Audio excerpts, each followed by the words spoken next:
Ayaw natin sa taong may malasakit sa bayan. Katulad lang ni nanay. Kung nahuli na Duterte, sana mamatay siya. Ayaw natin umunlad. Gusto natin malaya tayo kahit anong gawin mo sa buhay. Pero ito po ay hindi maganda. May gobyerno po tayo na saklaw niya po ang lahat ng mga illegal na gawain. Katulad lang ni nanay, na galit kay Tatay Digong, mamatay na raw siya. Hirap na kami. Ngayon, nagpasalamat ako nga nahuli na Duterte, sana mamatay siya. What? Di ko matakot o iyaming barilin dito. Nalaban ko talaga, ipaglaban ko talaga ni ako manugang. Yun lang ang akong paan sa kanya. Siya po ang walang pinagkatandaan. Dahil siyempre, ang manugang mo ay sangkot sa illegal na kababalaghan, kaya natigok siya. O nabigyan siya ng hinahanap niya, naibigay sa kanya yung hinahanap niya. Kaya bakit po tayo galit na galit kay Duterte? Bakit ayaw natin ang pagbabago? Bakit ayaw natin sumunod na gumanda ang ating bayan?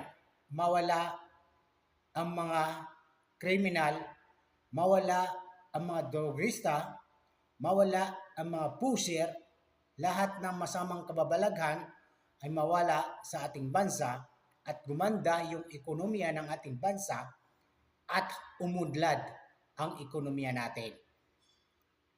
Para yan sa bayan ang hangarin ni Duterte. Matanong nga kayo. Matanong ko lang kayo. Ano bang pinaglalaban nyo sa mga anti-Duterte? Kasi hindi naman lahat anti-Duterte. Mas marami yung sumusuporta kay Tatay Digong. Hindi po lahat ng tao ay pari-pareho ng katayuan sa buhay. Pari-pareho ng ambisyon. May kanya-kanya tayong ambisyon. Pero si Tatay Digong, ang ambisyon niya po ay gumanda ang takbo ng Pilipinas, maging peaceful. Pwede kang maglakad sa gabi na walang mangyayari sa iyo.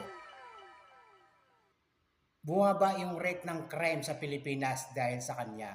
Ayaw natin ang pagbabago. So ulitin ko mga kaibigan, bakit po ayaw niyo kay Duterte sa kanyang previous administration?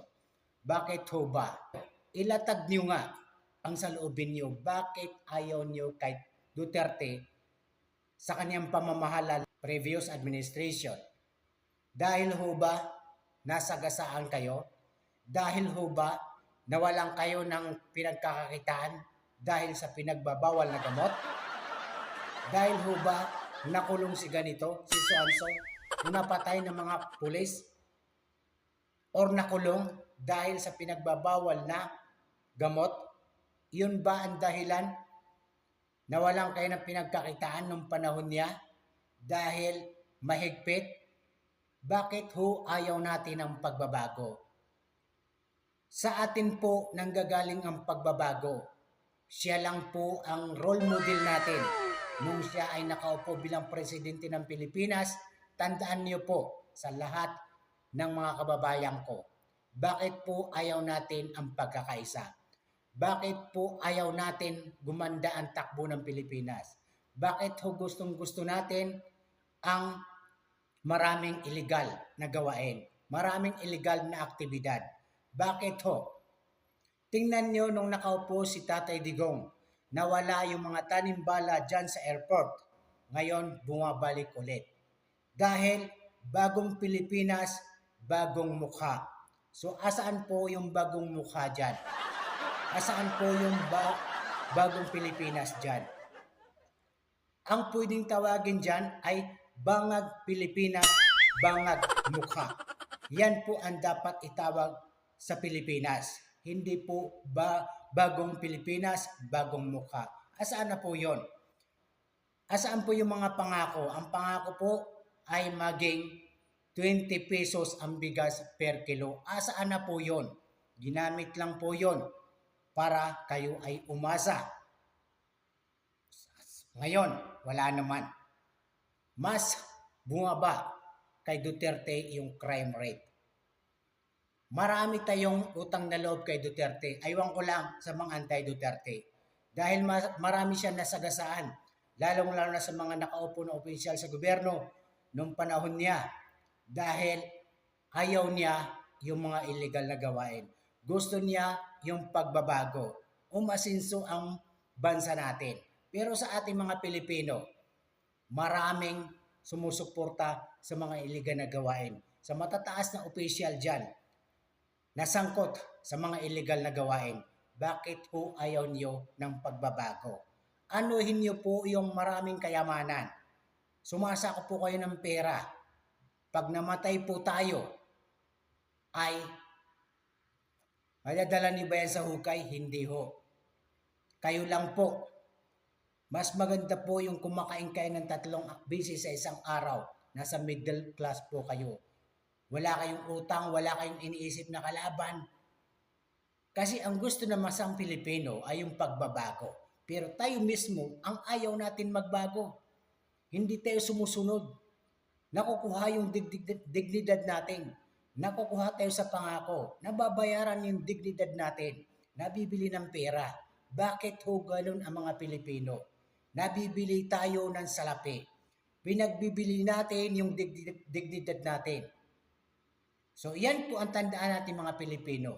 Kung gusto natin ng pagbabago, magmumula po sa atin yan. Kahit sino pong umupo ng presidente sa ating Pilipinas, kahit hangarin niya po ay gumanda ang Pilipinas, kung nasa inyo po na ayaw niyo magbago, ayaw niyo sumunod, dahil mas pinaglalaban niyo yung hindi dapat, yung mga illegal na gawain, mas pabor kayo. Makinig po tayo sa ating mga matataas na opisyal na may hangarin na gumanda ang takbo ng Pilipinas. Kaya yan po kung bakit tayo nalulugmok sa hirap. Marami tayong kababayan ng mga Pilipino na ikipagsapalaran sa ibang bansa. Wala pong opportunity sa Pilipinas na makahanap ng mas malaking sweldo. Kunti lang po yung sweldo natin sa Pilipinas. Hindi kaya. Unlike sa abroad, kaya maraming OFWs na nananatili na lang sa ibang bansa dahil kumikita. Kaya nilang buhay ang kanilang pamilya sa pamamagitan ng pinaghirapan nila kahit malayo sa pamilya at isa na ako roon. So bakit po tayo ayaw kay Duterte? Bakit ho galit na galit kayo kay Duterte? Ano po bang nagawa niyang kasalanan sa inyo? Dahil ho ba sa kumpanya niya na illegal? Na mawala yung illegal, yung aktibidad dyan sa Pilipinas? So iyan po ang pagkakamali ng ating mga Pilipino. Bakit ho binubuto natin ang isang taong kumakandidato na sa alam mong wala naman maitutulong sa ating bansa? Puro pangako, wala naman sa gawa. Yan po, nasa atin po ang pagbabago. Kaya ngayong darating na halalan po, piliin nyo yung nasa tama.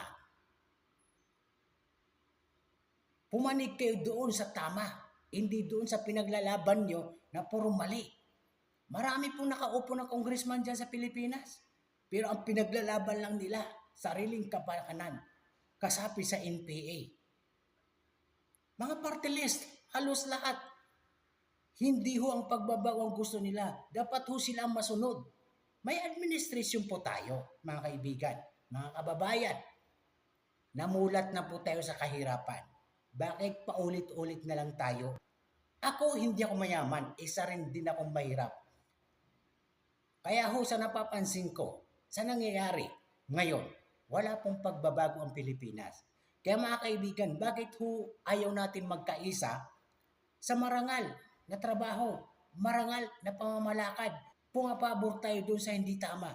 Paboran po natin yung isang kandidato na may malasakit sa taong bayan, sa bayan natin. Umangat ang ating kabuhayan, ang ekonomiya ng Pilipinas. Napag-iwanan po tayo. Yan po nanggagaling sa atin ang pagbabago. Inuulit ko po, bakit po galit na galit kayo kay Duterte? Bakit ayaw niyo ng pagbabago?